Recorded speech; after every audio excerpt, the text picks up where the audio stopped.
నేత్ర శివ సాక్షాత్. ఆయన మూడు కన్నులతో పైకి కనపడనటువంటి పరమశివుడు. ఆయన ద్విబాహుశ్చ హరిస్మృత. ఆయన నాలుగు భుజములు కాకుండా రెండు భుజములతో ఉన్నటువంటి శ్రీ మహావిష్ణువు. కానీ పైకి కనపడిన నాలుగు ముఖములతో ఉన్న చతుర్ముఖ బ్రహ్మ నిరంతరము పరబ్రహ్మాన్ని అనుసంధానం చేస్తుంటాడు. తెలుసుకోవలసిన వస్తువు విద్దైతే దాన్ని చెప్పినది వేదం. తెలియబడవలసిన వస్తువు గురించి లోపల నిరంతరము తిప్పుతూ బాహ్య ప్రపంచానికి దూరంగా ఎప్పుడూ తనలో తాను రమిస్తూ ఉంటాడు.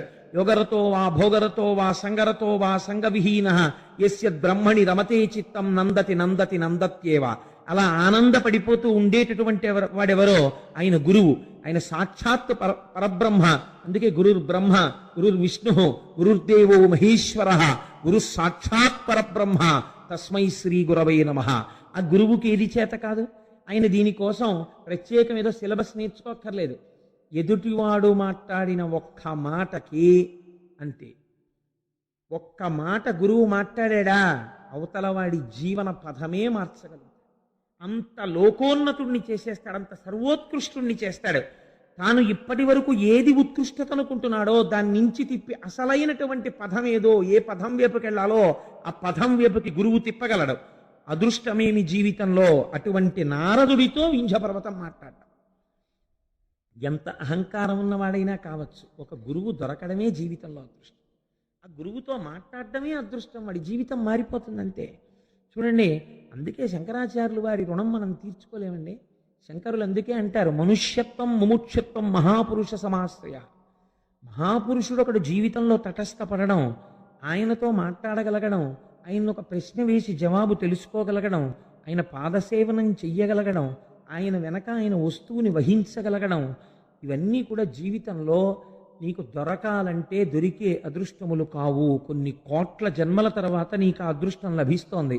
కాబట్టి గురువుతోడి సంపర్కము, గురువుతోడి అనుబంధము, గురువుతోడి కలయిక అంత గొప్ప స్థితికి తీసుకెడుతుంది. కాబట్టి ఇప్పుడు వింధ్యుడికి అహంకారం ఉండొచ్చు, కానీ ఎవరితో మాట్లాడుతున్నాడు? నారదుడితో మాట్లాడుతున్నాడు. ఆ నారదుడిని చూసి ఒక మాట అన్నాడు. ఎవరితో చెప్తున్నాడు ఈ మాట? బాగా జ్ఞాపకం పెట్టుకోండి, ఇది మనకి జీవితాన్ని నేర్పుతుంది. అందుకే గురువు దగ్గరికి వెళ్ళినప్పుడు తాను మాట్లాడకూడదు. మీరు దీపాన్ని వెలిగించేటప్పుడు ఏం చేస్తారు? ఒక్కసారి అగ్గిపుల్ల గీసి ఒత్తి దగ్గర చూపిస్తారు. ఆ దీపం మీ పూజ అయిపోయేంత వరకు ప్రకాశిస్తుంది. ఒకసారి వెలిగించిన తరువాత మీరు దానికి నమస్కారం చేసేసి పసుపు కుంకం వేసుకుని, ఈ దీపము పరంజ్యోతి, ఇది ఈశ్వరుడు అని, నతత్ర సూర్యో భాతి నచంద్రతారకం నేమా విద్యుతో భాతి కుతోయమగ్ని అంటూ పూజ చేస్తారు. ఇంకా మళ్ళీ మళ్ళీ దీపాన్ని కదుపుతూ ఉంటారా పూజలో? కదపరిహ. ఆ దీపం నిధనం అవ్వకుండా చూసుకుంటారు. అవసరమైతే మీకు ఒక్క పోసినా పర్వాలేదు, కానీ దీపానికి గాలి తగలకుండా కాపాడుకుంటారు కదండి. గురువు దగ్గర అంతే. గురువు దగ్గర ఎక్కువ మాట్లాడరాదు. గురువు దగ్గర ఎంత ఎక్కువ మాట్లాడితే మీ మీద అంత బలహీనమైన అభిప్రాయం ఏర్పడుతుంది. గురువు దగ్గరికి వెడితే ఎక్కువ వినాలి. నాకు అన్నిటికన్నా భయం జీవితంలో ఏమిటంటే మా గురువుగారి దగ్గరికి వెళ్ళడమే. నేను మా గురువుగారి దగ్గరికి వెడితే ఎక్కువ మాట్లాడతానేమోనని నాకు చాలా భయం. స్కూటర్ ఎక్కే ముందు 1-10 మార్లు నువ్వు గురువుగారి దర్శనానికి వెడుతున్నావు, ఎక్కువ మాట్లాడకు, నీకు అలవాటు అయిపోయింది ఈ ప్రసంగాలు చేయడం. గభాల గురుగారు ఏదో శివ అంటే నువ్వు అక్కడి నుంచి శివాష్టోత్రం అనకు, నువ్వు నోరు మూసు కూర్చో, ఆయన మాట్లాడింది నువ్వు వినండి అని నన్ను నేను 10 మార్లు హెచ్చరిక చేసుకుని గురువుగారి దగ్గరికి వెళ్తాను. గురువుగారి దగ్గరికి వెళ్ళినప్పుడు దీపం వెలిగించినట్టు ఉండాలి. ఒక్క ప్రశ్న చాలు. వారికి తెలుసు, వారి దాంట్లోంచి ఇంకా గంగా ప్రవాహం, వారు ఎన్నైనా మాట్లాడతారు. నువ్వు చెయ్యవలసింది ఆ దీపపు వెలుగులో నువ్వు ప్రకాశించు చాలు. నువ్వు వినండి.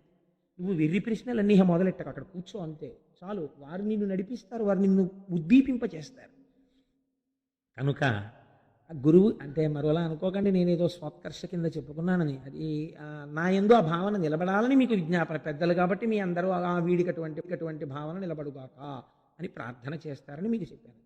అంతేగాని నేను ఏదో చాలా గొప్పవాడిని, ఇంత సాధన చేస్తున్నానని స్వోత్కర్షకి చెప్పుకోవడానికి నేను చెప్పిన వాడను కన్నా బలహీనతగా చెప్పానంతే.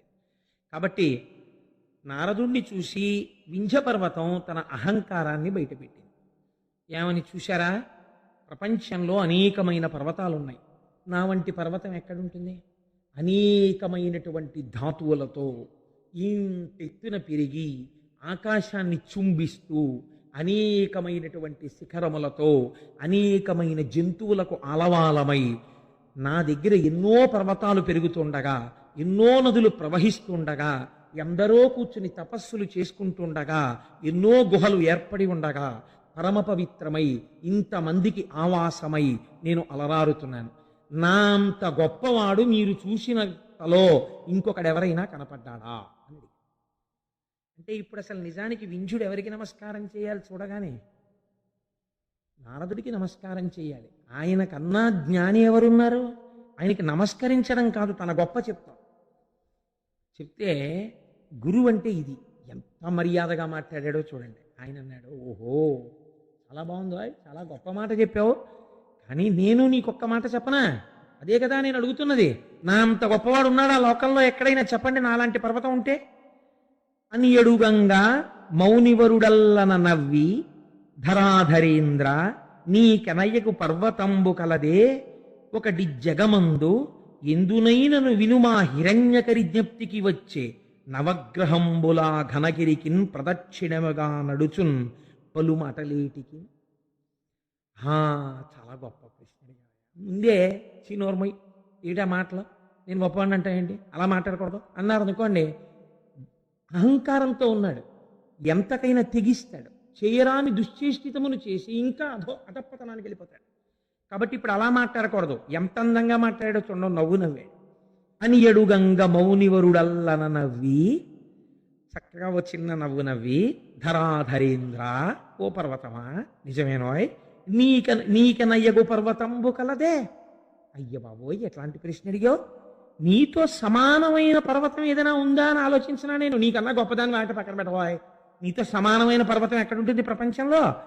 ఇలా అంటే అవతలవాడు వినడం మొదలెడతాడు. ముందు అవతలవాడిని వినేటట్టు చెయ్యాలి గురువు, ఇది మొదటి లక్షణం.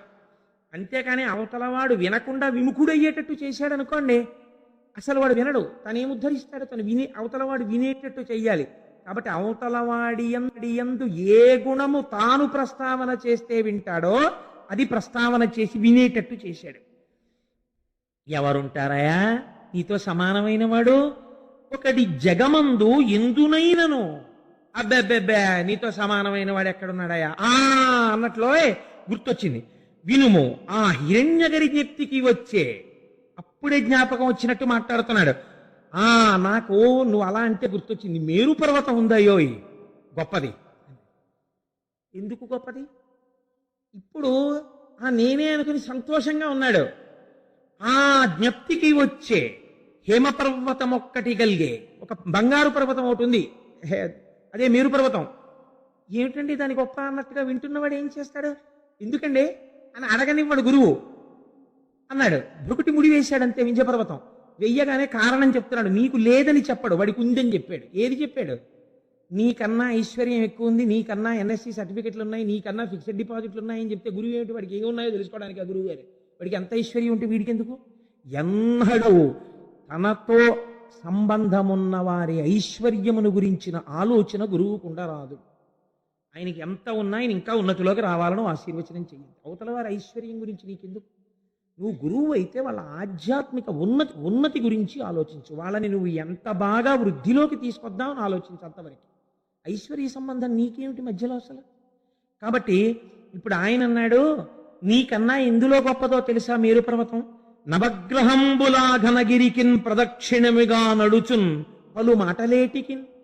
నవగ్రహాలు ఆకాశంలో తిరుగుతున్నప్పుడు ప్రపంచంలో నవగ్రహాలకి అందరూ నమస్కారం చేస్తారు. అవే కదా సుఖదుఖాలు నిర్ణయిస్తాయి. ఆ నవగ్రహాలు మేరు పర్వతం యొక్క శిఖరానికి ప్రదక్షిణంగా తిరుగుతుంటాయి. నవగ్రహముల చేత ప్రదక్షిణం చేయబడుతుంటుంది ఆ మేరు పర్వత శిఖరం. ఎంత గొప్పదయా మేరు పర్వతం అన్నాడు. అనేటప్పటికీ ఈయనకి చాలా బాధేసింది. నిజమే, నాకు ఉన్నాయి ఇంతంత శిఖరాలు. ఏది ఎవరు తిరుగుతున్నారు నా శిఖరాల చుట్టూ? కుక్కలున్నాయి, ముంగిసలున్నాయి, పావులున్నాయి, పెద్ద పులులున్నాయి, సింహాలున్నాయి, నదులున్నాయి, పర్వతాలు, అరణ్యాలున్నాయి. ఏది అట్లాంటి కీర్తి నాకెక్కడుంది? ఇప్పుడు వెంటనే అన్నాడు, ఏం చెయ్యమంటావు అయితే నన్ను? నేను కూడా అలాంటిది ఏదో పొందాలి. ఇప్పుడు నవగ్రహాలు ప్రదక్షిణం చేసినప్పుడు మేరు పర్వతం పొందినటువంటి ఉన్నతి ఏది ఉన్నదో అంతటి ఉన్నతి కన్నా గొప్ప ఉన్నతిని తాను పొందాలి. అది ఏ ఉన్నతి? ఏం చేస్తే అంతకన్నా గొప్పదవుతుంది? ఇప్పుడు ఇంకా ఏమిటి? ఇంక తన ఇంట్లో ఐశ్వర్యం ఏమిటి, ఎన్ని అరణ్యాలు ఉన్నాయి, ఎన్ని మృగాలు ఉన్నాయి, ఇవి కాదు. ఓం నమ శివాయ అంటూ ఆ శివపంచాక్షరి మహామంత్రం షడక్షరి చేస్తూ కూర్చున్నాడు. అలా కొన్ని సంవత్సరాలు అయిపోయింది, వేల సంవత్సరాలు అయిపోయింది.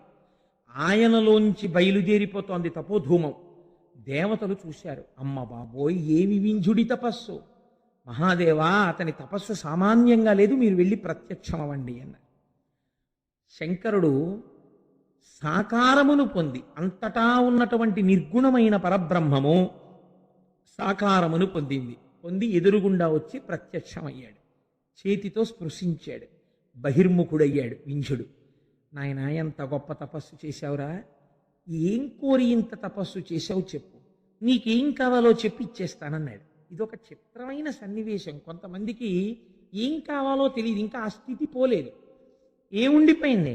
ఇప్పుడు మేరువు కన్నా తన గొప్ప కావాలని ఉందంటే మనస్సులో, దానికి ఏం అడగాలి తెలియదు. అందుకని ఏమని అడిగాడో తెలుసా అండి? పెంపునొసంగు లోకమున పెద్దగా చేయు, నన్ను లోకంలో పెద్దగా చెయ్యి అంటే గొప్పవాడిగా చెయ్యి. అంతే పాప ఆయనకి తెలుసున్నది. నారదుడు ఇదే కదా అడగమన్నాడు, ఇదే అడిగాడు. అయితే ఒకటి మాత్రం నిజమండోయ్, గురువు మాట మీద ఈశ్వర వాక్యం మీద విశ్వాసం ఉంటే చాలు, రక్షించేస్తుంది. కామకోటి పీఠాధిపతులు చంద్రశేఖర పరమాచార్య స్వామి వారు ఒకసారి ఆ కంచిలో బయట కూర్చుని ఉండగా ఒక పల్లెటూరు నుంచి ఒక రైతు వచ్చి ఆయన పాదాల మీద పడి నమస్కారం చేశాడు. ఏన్నైనా అన్నారు, నా పిల్ల పెళ్లి కుదిరింది, నాకు మొట్టమొదటి నుంచి రోజు మిమ్మల్ని ఆరాధించడమే నాకు తెలుసు, అందుకని నా పిల్ల పెళ్లి కుదిరితే వాళ్ళ కట్నం అడిగారు. కట్నానికి, పిల్ల బంగారానికి, బట్టలకి అన్నింటికీ కలిపి ఓ 25 కాసులు బంగారం కావాలి. ఆ బంగారం మీరు ఇప్పిస్తే వెళ్ళి పిల్ల పెళ్లి చేసుకుంటాను, అక్కడ ఒప్పుకుని వచ్చాను, మీరు ఉన్నారు కదా అని బంగారం ఇప్పించండి వెళ్ళిపోతాను. రమాచార్య స్వామి అంత అమాయకులు ఇంకా చూశారు. నిజమే, ఆయన పూనికి అటువంటి. ఆయన అన్నారు, నేను సన్యాసిని, నువ్వు నన్ను ఇలా అడగకూడదు, నేను ఇవ్వకూడదు, కానీ నువ్వు నా యందు పూనికతో అడిగావు ఒక గురువుగా, కాబట్టి నేను ఒక మాట చెప్తాను. ఈ మాట కామాక్షి అమ్మవారిని అడుగు, వెళ్ళి అడిగి ఏమంటుందో కనుక్కుని నా దగ్గరికి రా చూద్దామన్నారు. అలాగే అడుగుతాను, మీరు ఏం చేయమంటే అది చేస్తాను, ఇవ్వడం మీ పూచి, ఎక్కడికి వెళ్ళమంటే అక్కడికి వెళ్తాను. కామాక్షి అమ్మవారి గుడికి గురువు మాట మీద ఇది యథార్థంగా జరిగిన సంఘటన అండి. కామాక్షి అమ్మవారి గుడికి వెళ్ళి అమ్మవారి ముందు నుంచి ఇదే అడిగాడు. పిల్ల పెళ్లి కుదిరింది, పరమాచార్యుల వారిని నమ్ముకున్నాను, ఎప్పుడూ ఆయనకు నమస్కారం పెట్టి పొలానికి పోతుంటాను. వాళ్ళు 25 కాసులు అడిగారు, పరమాచార్యుల వారు ఉండగా నాకేమిటని ఒప్పుకున్నాను. నిన్ను నమ్ముకునంటలేదు, పరమాచార్యుల వారిని నమ్ముకున్నాను. 25 కాసుల బంగారం ఉంటే పిల్ల పెళ్ళి అయిపోతుంది. ఆయన దగ్గరికి వెళ్ళాను, నీ దగ్గరికి వెళ్ళి చెప్పి రమ్మన్నారు, నీకు చెప్తున్నాను, నీకు చెప్పాను, గురువుగారి దగ్గరికి వెళ్తాను, ఆయన డబ్బు ఇచ్చేట్టు చూడు. వెళ్ళిపోయాడు. ఇప్పుడు మళ్ళీ వచ్చాడు. వచ్చేటప్పటికి పరమాచార్య స్వామి మళ్ళీ అక్కడే కూర్చుని ఉన్నారు. ఈయన వచ్చాడు. వచ్చేటప్పటికి ఎక్కడి నుంచో జమీందారు గారు వచ్చారు. అయ్యా, ఎప్పటి నుంచో పరమాచార్య నాదొక్క కోరిక, మీరు దేనికి విచ్చించండి నాకు అనవసరం, మీకొక్క 25 బంగారు కాసులు సమర్పించుకోవాలనుంది, వచ్చానని సంచిలోంచి తీసి 25 బంగారు కాసులు పోశాడు. ఇట్నుంచా పల్లెటూరు ఆయన వచ్చాడు. మీరు వెళ్ళమన్నారు, అమ్మకి చెప్పాను, వచ్చాను, మీరు ఇస్తేనే బయలుదేరుతాను, పెళ్లి పనులు ఉన్నాయన్నారు. పరమాచార్య ఓ నవ్వు నవ్వి పట్టు తీసుకెళ్ళి. గురువులంటే ఎలా ఉంటారో చూడండి. నాకు అందుకే పరమాచార్య అంటే నా ప్రాణం. ఎందుకంటే ఉపాసన ఈ లోకానికి తెలియచేసి జగద్గురువులై నడిచిన మహానుభావుడు. అటువంటి వారిని పొగడకపోతే నా నాలుగు కిందికి ఇంకా. అందుకని 1కి 10 మార్లు నేను చంద్రశేఖర పరమాచార్య స్వామి వారిని, రమణ మహర్షిని ప్రస్తావన చేస్తూ ఉంటాను.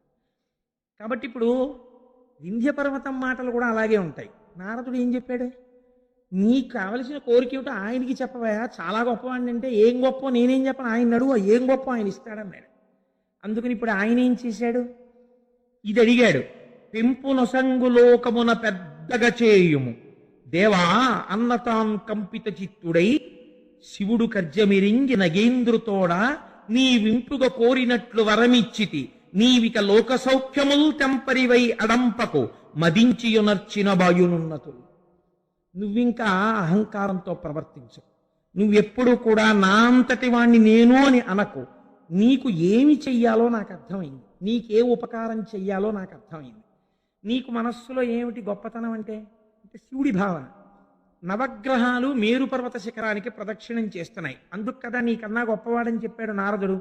ఈ నవగ్రహాలు నాకు కవచం, నేను వాటిని కవచంగా కట్టుకుంటూ ఉంటాను. అందుకే శివుణ్ణి నమ్మినటువంటి వాడిని మీరు జ్యోతిష్యం చూసి పరమశివభక్తుడైనటువంటి వాడికి జాతకం చెప్తే నువ్వు చెప్పిన జాతకం తప్పై కూర్చుంది. వాడికి గ్రహాల రీత్యా ఏదో దోషం ఉందని మీరు చెప్పారనుకోండి, ఈ నవగ్రహాలు కవచంగా కట్టుకుని ఆయన ఉన్నాడు శంకరుడు, వాడికి ఇలవేల్పుగా ఆయన్ని నమ్మి ఉన్నాడు ఆయన. ఈయన చేసిన అభిషేకానికి, ఈయన చేసిన రుద్రాధ్యాయానికి, ఈయన చేసిన పారాయణకి ఆ గ్రహాల్ని నువ్వు ఇంతకన్నా ఏమి చెయ్యకని చెప్తాడు. జ్యోతిష్యుడు చెప్పినది కూడా ఒక్కొక్కచో ఫలించకపోయి ఉంటుంది. నేను సభలో చెప్పకూడదు కాబట్టి చెప్పట్లేదు ఇంతకన్నా. కారణం ఏమిటి? భగవదానుగ్రహము ముందు గ్రహములు కూడా ఏమీ చేయలేవు. ఒక్కొక్కసారి పరిస్థితి అలా ఉంటుంది. భక్తుణ్ణి చెనకలేవండి ఎవరును. ఆయన స్థితి వేరుగా ఉంటుంది. పాము కరవాల్సి ఉంటే చీమ కరిచి వెళ్ళిపోవాలంతే ఈశ్వరానుగ్రహం ఉంటే. కాబట్టి నీకేం చెయ్యాలో నాకు అర్థమైంది, నేను చేస్తాను. నవగ్రహాలు నాకు కవచం. శ్రీకాళహస్తిలో కట్టు కూర్చోవట్లేదండి, నవగ్రహాలు కవచంగా కట్టుకున్నాడు. మనకి 5 కాశీలు, 5 కాశీలలో శ్రీకాళహస్తి ఒకటే. అందుకే సర్వోత్కృష్టమై ఏ పేరు విన్నంత మాత్రం చేత, ఏ పేరు పలికినంత మాత్రం చేత, దేనియందు నదీ స్నానం చేస్తామని పలికినంత మాత్రం చేత ఆ క్షేత్రము వెళ్ళినట్టు, ఆ నదినేందు స్నానము చేసినట్టు భావన చేసి మోక్షం ఇస్తారో అంత పరమపావనమైన కాశీక్షేత్రం గురించి ఆదివారపు అసుర సంధ్య వేళలో మాట్లాడతాను. రేపు వదిలిపెట్టి ఎల్లుండంతా కాశీక్షేత్రం గురించే మాట్లాడతాను. సాధ్యమైనంత వరకు ఎవ్వరూ దాన్ని విడిచిపెట్టకండి. అంటే నేను చెప్తున్నానని చెప్పట్లేదు, ఆ క్షేత్రం గురించి వినడమే చాలు. మన జీవితంలో ఒక గొప్ప అభ్యున్నతితో కూడినటువంటి అధ్యాయం ఆవిష్కృతమవుతుంది. కనుక ఇప్పుడు శంకరుడు అన్నాడు, ఆ నవగ్రహములు నాకు కవచం. నవగ్రహాల్ని తీసుకొచ్చి కవచంగా కట్టుకుంటే ఇప్పుడు నవగ్రహాలు గొప్పవా, నేను గొప్ప? ఇన్ని బ్రాస్లెట్లు, ఇన్ని ఉంగరాలు, ఇన్ని గొలుసులు, ఇన్ని రుద్రాక్షమాలలు అన్నీ అక్కడ పళ్ళెల్లో పెట్టి ఉన్నాయి. ఉంటే మీరు అవి చూసి అబ్బా ఎంత బంగారమో అన్నారు ఒకరి ఇంట్లో చూసి. తెలియదు మీకు ఆయన ఇల్లు ఏమిటో, కానీ మీరు ఎందుకో లోపలికి వెళ్ళారు. ఎవరో ఏదో మాట చెప్పమంటే వెళ్ళారు. అక్కడ పళ్ళెంలో పెట్టున్నాయన్నీ. ఇవన్నీ చూసి అబ్బా ఎంత బంగారమో, ఎంత బాగున్నాయో, ఏమి రుద్రాక్షమాల, ఏమి చేతి కంకణాలు, ఏమి సింహతలాటాలు, ఆ గండపెండేరం, ఆ మెడలో వేసుకునే పెద్ద పెద్ద రుద్రాక్షమాలలు, ఎంత బంగారం రా ఇదంతాను అనుకుంటున్నారు. ఇంతలో స్నానం చేసి తువ్వాలు కట్టుకుని ఒక ఆయన వచ్చి ఒక్క ఉంగరం వేలికుంది, మిగిలిన ఉంగరాలన్నీ పెట్టుకుని, ఆ కంకణాలన్నీ వేసుకుని, ఆ మాలలన్నీ వేసుకుని, ఏం బాబు దేనికోసం వచ్చావు అన్నాడు. ఇప్పటి వరకు మీకు ఏది గొప్ప? అక్కడ పళ్ళెంలో ఉన్న బంగారం గొప్ప. ఇప్పుడు మీకెవరు గొప్ప? ఇవి ఆయన వేసుకుంటున్నారంటే ఇంకా ఆయన దగ్గర ఇలాంటివి ఎన్ని దాచి ఉంచాడో, ఎన్ని కోరికలు పుట్టినప్పుడు ఎన్ని వేసుకుంటూ ఉంటాడో. ఇప్పుడు ఆయన గొప్ప. ఎందుకని? ఆయనకి ఇది ఆభరణమైనది, ఆభరణము తక్కువైపోయింది, ఆయన ఎక్కువైపోయాడు. ఆ మేరు పర్వతం చుట్టూ ప్రదక్షిణం చేసే నవగ్రహాలు శంకరుడికి ఆభరణాలు, కవచం. ఇప్పుడు ఆ కవచమే కట్టుకునే శంకరుడే వచ్చి ఇక్కడ కూర్చుంటే ఎవరు గొప్ప? ఈయనే గొప్ప. ఇది అడిగాడు ఆ నోటితో? అడగక్కర్లేదు. పరమ గొప్పదైనటువంటి అనుగ్రహాన్ని వర్షించేస్తున్నాడు శంకరుడు. కాబట్టి ఇప్పుడు ఆయన అన్నాడు, ఏం చేస్తున్నానని నువ్వు అడక్కో, మళ్ళీ నా మీద ఈయన కూర్చున్నాడని అహంకరించకు. ఇది ఇప్పుడు నీకేది కలుగుతోందో దానివల్ల అహంకారంతో ఉండకు. అహంకారాన్ని విడిచిపెట్టి నేను ఇలా అనుగ్రహాన్ని పొందాననడం నేర్చుకో. అది నేర్చుకో, నువ్వెంత గొప్పవాడివి అవుతావచ్చు. ఇప్పుడు ఏమనాలి?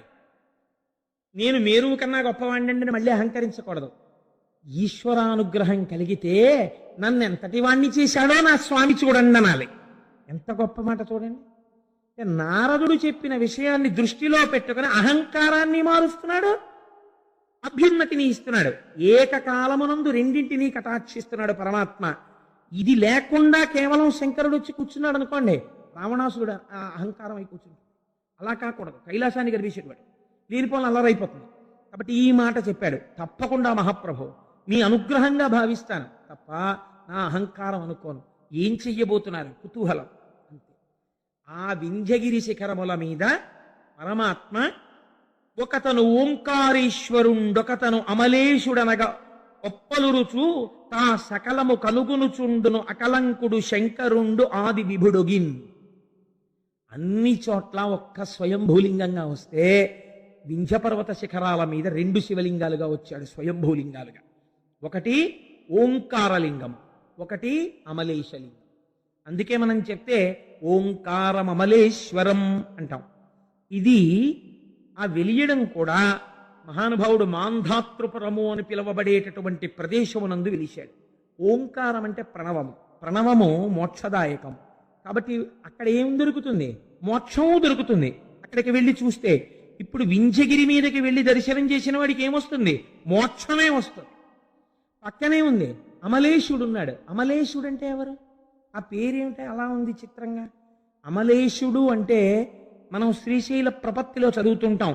అమలం కమలోద్భవగీత గుణం సమదం సమదా సురనాశకరం రమణీయ రుచిం కమనీయ తనుం నమ సాంబ శివం నతపాపహరం శివం శంకరం బంధురం సుందరేశం నటేశం గణేశం గిరీశం మహేశం దినేశేందునేత్రం సుగాత్రం మృడానీపతిం శ్రీగిరీశం హృదా భావయామి.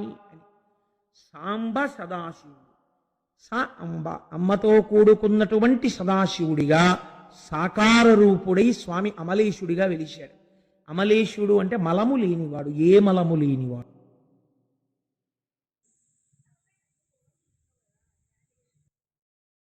ఈ మధ్య ఒక యువకుడు మఠంలోని ఒక స్వామీజీతో, స్వామీజీ మీలాగా అందరూ సన్యాసం తీసుకుంటే మరి మానవ జాతి అంతరించిపోతుంది కదా అని ఒక ధర్మ సందేహాన్ని వెలిబుచ్చాడు. ఆ స్వామీజీ ఈ ప్రశ్నకు ఏమి సమాధానం ఇచ్చారో తెలుసుకునే ముందు మనం ఒక విషయం తెలుసుకోవాలి.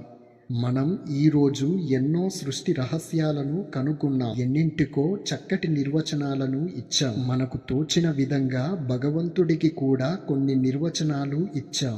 మనల్ని మనం మినహాయించుకొని భగవంతుడిని నిర్వచించ ప్రయత్నించాం. మనల్ని మనం నిర్వచించలేకపోయినప్పుడు భగవంతుడిని ఎలా నిర్వచిస్తాం? అయినా సాహసం చేశాం. ఎందుకు మనల్ని మనం అవగాహన చేసుకోవడానికి ప్రయత్నించలేదంటే సృష్టిని చదివే ప్రక్రియలో తెలుసుకోబోయే వస్తువును, తెలుసుకుంటున్న ఉపకరణం రెండింటిపైన ఒకేసారి దృష్టి పెట్టడం సాధ్యం కాదు కనుక మనం మన స్వభావాన్ని ఒక్కసారి గమనిస్తే మనల్ని మనం ఈ అధ్యయనం నుంచి ఎప్పుడూ మినహాయించుకుంటూ ఉంటాం. ప్రపంచంలో ఉన్న దుఃఖమంతటికీ కారణం ఈ స్వాధ్యాయనం లేకపోవటమే.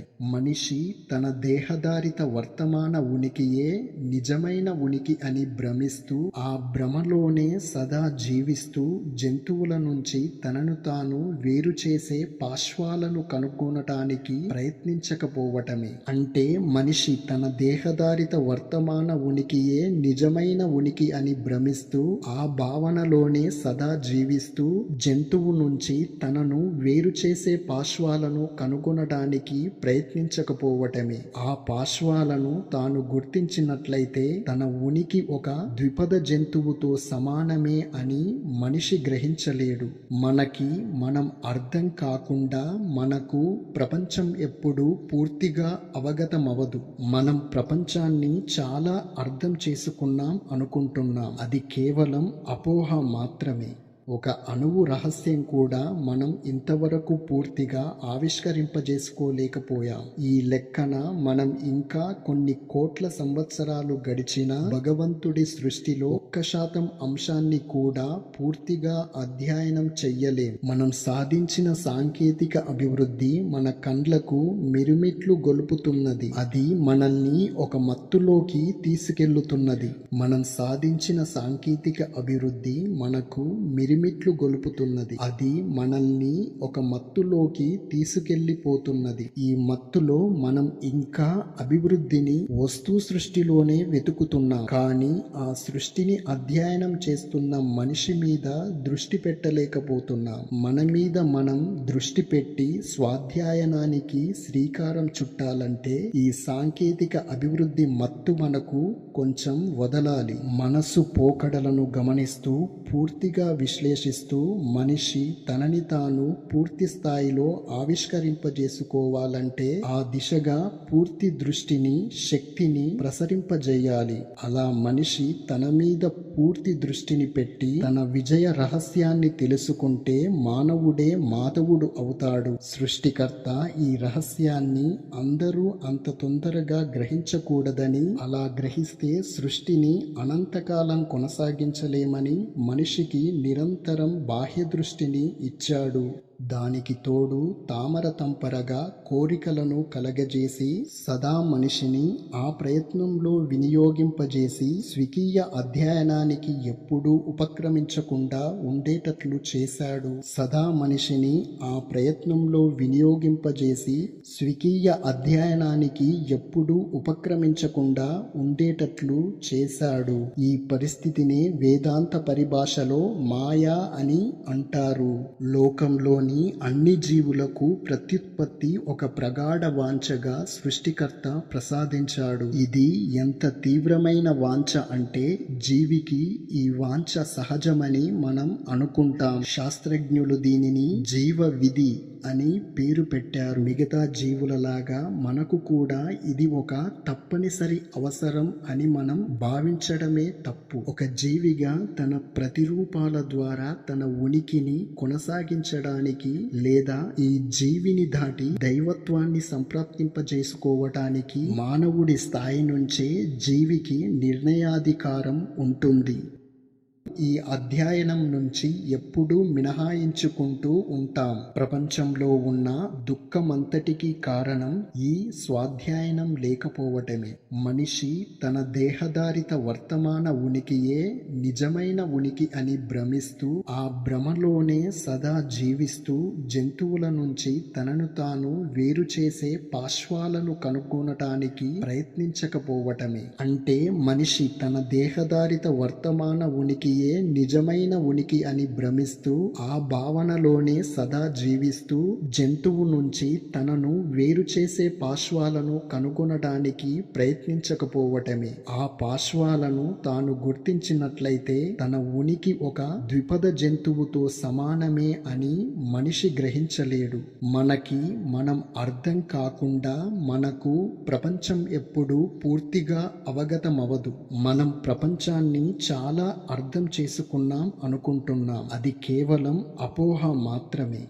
ఒక అణువు రహస్యం కూడా మనం ఇంతవరకు పూర్తిగా ఆవిష్కరింపజేసుకోలేకపోయాం. ఈ లెక్కన మనం ఇంకా కొన్ని కోట్ల సంవత్సరాలు గడిచినా భగవంతుడి సృష్టిలో 1% అంశాన్ని కూడా పూర్తిగా అధ్యయనం చెయ్యలేం. మనం సాధించిన సాంకేతిక అభివృద్ధి మన కండ్లకు మిరుమిట్లు గొలుపుతున్నది. అది మనల్ని ఒక మత్తులోకి తీసుకెళ్తున్నది. మనం సాధించిన సాంకేతిక అభివృద్ధి మనకు మిరుమిట్లు గొలుపుతున్నది. అది మనల్ని ఒక మత్తులోకి తీసుకెళ్లిపోతున్నది. ఈ మత్తులో మనం ఇంకా అభివృద్ధిని వస్తు సృష్టిలోనే వెతుకుతున్నాం. కానీ ఆ సృష్టిని అధ్యయనం చేస్తున్న మనిషి మీద దృష్టి పెట్టలేకపోతున్నాం. మన మీద మనం దృష్టి పెట్టి స్వాధ్యాయనానికి శ్రీకారం చుట్టాలంటే ఈ సాంకేతిక అభివృద్ధి మత్తు మనకు కొంచెం వదలాలి. మనసు పోకడలను గమనిస్తూ పూర్తిగా విశ్లేషిస్తూ మనిషి తనని తాను పూర్తి స్థాయిలో ఆవిష్కరింపజేసుకోవాలంటే ఆ దిశగా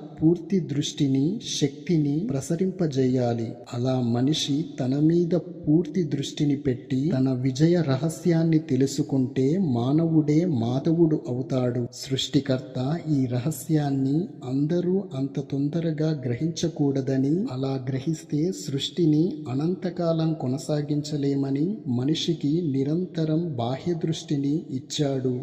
దానికి తోడు తామర తంపరగా కోరికలను కలగజేసి సదా మనిషిని ఆ ప్రయత్నంలో వినియోగింపజేసి స్వకీయ అధ్యయనానికి ఎప్పుడూ ఉపక్రమించకుండా ఉండేటట్లు చేశాడు. సదా మనిషిని ఆ ప్రయత్నంలో వినియోగింపజేసి స్వకీయ అధ్యయనానికి ఎప్పుడూ ఉపక్రమించకుండా ఉండేటట్లు చేశాడు. ఈ పరిస్థితిని వేదాంత పరిభాషలో మాయా అని అంటారు. లోకంలోని జీవితంలోని అన్ని జీవులకు ప్రత్యుత్పత్తి ఒక ప్రగాఢ వాంఛగా సృష్టికర్త ప్రసాదించాడు. ఇది ఎంత తీవ్రమైన వాంఛ అంటే జీవికి ఈ వాంఛ సహజమని మనం అనుకుంటాం. శాస్త్రజ్ఞులు దీనిని జీవ విధి అని పేరు పెట్టారు. మిగతా జీవులలాగా మనకు కూడా ఇది ఒక తప్పనిసరి అవసరం అని మనం భావించడమే తప్పు. ఒక జీవిగా తన ప్రతిరూపాల ద్వారా తన ఉనికిని కొనసాగించడానికి లేదా ఈ జీవిని దాటి దైవత్వాన్ని సంప్రాప్తింపజేసుకోవటానికి మానవుడి స్థాయి నుంచే జీవికి నిర్ణయాధికారం ఉంటుంది.